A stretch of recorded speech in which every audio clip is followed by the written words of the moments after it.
আসসালামু আলাইকুম বন্ধুরা, আপনারা দেখছেন ভূতবাড়ি ইউটিউব চ্যানেল। আর আজকে আমি আপনাদের শোনাতে চলেছি কালাপুকুরের অভিশাপ। গ্রামের নাম চৌধুরীপুর। ওই গ্রাম বেশ পুরনো, আর গ্রামের মাঝে ছিল এক বিশাল পুকুর, যার নাম ছিল কালাপুকুর।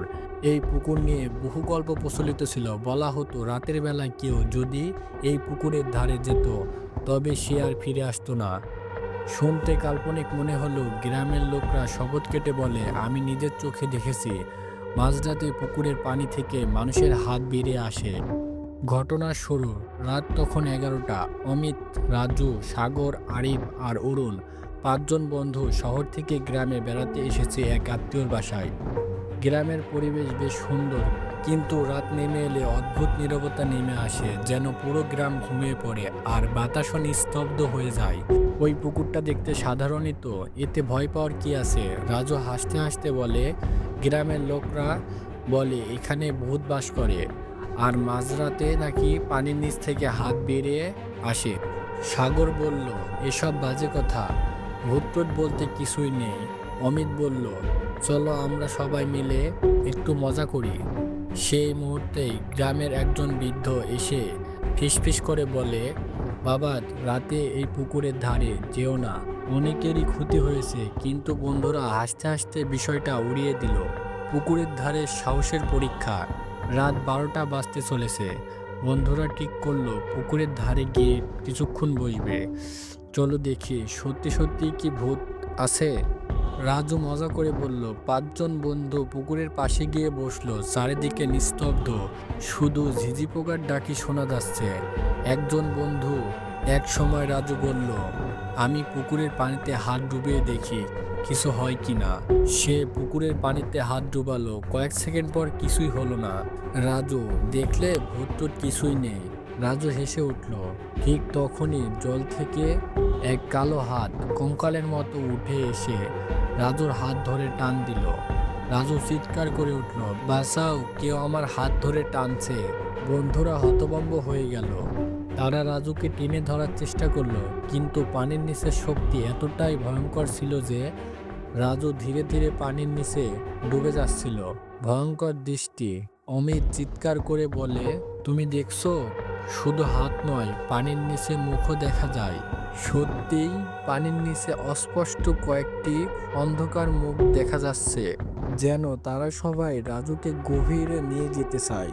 সাগর সঙ্গে সঙ্গে পুকুরের পাশে পড়ে থাকা একটি লাঠি নিয়ে রাজুর দিকে বাড়িয়ে দেয়। রাজু, এই লাঠিটা ধরো।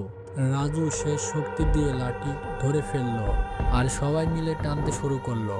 অবশেষে রাজুকে টেনে তোলা সম্ভব হলো, আর তার হাত রক্তাক্ত আর তার চোখ বিস্ফোরিত, যেন সে মৃত্যুর হাত থেকে ফিরে আসছে। পুকুরের অভিশাপ। রাজু দম নিয়ে বলল, আমি স্পষ্ট দেখেছি, ওরা ছিল মৃত আত্মা, আর কেউ কেউ কালো কঙ্কালের মতো, কেউ কেউ ছিল পচা শরীরের মতো। ওরা আমাকে নিচে নিয়ে যাওয়ার চেষ্টা করছিল। ঠিক তখনই পুকুরের পানি অদ্ভুতভাবে নড়াচড়া শুরু করলো, যেন কেউ পানির নিচ থেকে বেরিয়ে আসার চেষ্টা করছে। আরিফ চিৎকার করে বলল, দৌড়াও। বন্ধুরা কোনো দিক না পেয়ে গ্রামের দিকে ছুটতে শুরু করলো। বৃদ্ধর কথা এবং পুকুরের অভিশাপের রহস্য। সকাল হলেই তারা গ্রামের সেই বৃদ্ধর কাছে গেল। বৃদ্ধ দীর্ঘশ্বাস ফেলে বলে, আমি আগেই তোমাদের বলছিলাম ওখানে যেও না। আজ থেকে প্রায় 50 বছর আগে এই পুকুরে ভয়ঙ্কর হত্যাকাণ্ড হয়েছিল। ডাকাতরা এক রাতে এই গ্রামের 20-25 জন মানুষকে মেরে ফেলে ওই পুকুরে ফেলে দিয়েছিল। তখন তাদের আত্মাই এই পুকুরে বন্দী হয়ে রয়েছে। রাতে যারা ওদের ডাক শুনতে পায় তারা নিজের সঙ্গে নিয়ে যেতে চায়। বন্ধুরা শুনে হতবাক হয়ে গেল। মিথিলা কাঁদো কাঁদো গলায় বলল, তাহলে কি রাজুর অভিশপ্ত হয়ে গেছে? বৃদ্ধ বলল, রাজুর হাত কেটে পবিত্র পানি দিয়ে ধুয়ে দাও, আর মন্দিরে গিয়ে পবিত্র হও, তাহলেই সে রক্ষা পাবে। বন্ধুরা তাই করল। শেষ পরিণতি। সেই দিনের পর থেকে রাজু আর কোনো পরিত্যক্ত জায়গায় যাওয়ার সাহস করেনি।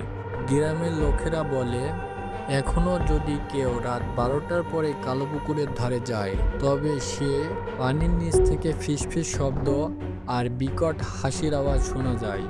আর যদি খুব কাছে যায়, তবে পানির নিচ থেকে এক হাত উঠে এসে টেনে নিয়ে যাওয়ার জন্য। তুমি কি এই গল্প বিশ্বাস করো? এটা কি শুধুই কাল্পনিক নাকি সত্য কেউ জানে না। কিন্তু যারা কালো পুকুরের ধারে গিয়েছে কেউ আর আগের মতো ছিল না। তুমি কি সাহস করে এমন কালো পুকুরের ধারে যেতে পারবে? গল্পটি ভালো লেগে থাকলে ভিডিওতে লাইক, কমেন্ট এবং সাবস্ক্রাইব করে আমাদের পাশে থাকবেন। আপনাদের সাথে ঘটে যাওয়া ঘটনাগুলো আমাদের সঙ্গে শেয়ার করতে পারেন।